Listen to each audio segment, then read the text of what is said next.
রোশনাই আজকের পর্বে দেখতে পারবেন যে আমি ঠিক আছি, আসলে মাথাটা একটু ঘুরে গেছিল, আমি রেডি হচ্ছিলাম আর তারপর কিছু মনে নেই আমার। রোশনাই, তোমার মাথা তো কেটে গেছে। না না, এখন আমি ঠিক আছি। কি ঠিক আছো তুমি বলছো? তোমাকে ডক্টর দেখাতে হবে, তোমার মাথা কেটে গেছে। ওর কাছে যাওয়ার কোনো দরকার নেই, আমি ঠিক আছি। বোধহয় আমি পড়ে গেছিলাম, এই খাটের কোণটায় লেগেই হয়তো কেটে গেছে। একটু ওষুধ দিলেই ঠিক হয়ে যাব, যাওয়ার দরকার নেই ডক্টরের কাছে। যেতে হবে।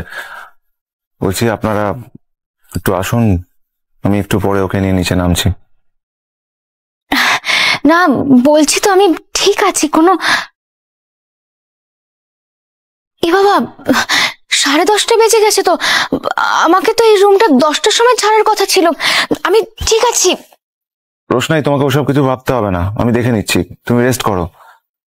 আজকের মতো এই ছিল আপডেট। পরবর্তী আপডেট পেতে আমাদের চ্যানেলটি সাবস্ক্রাইব করুন।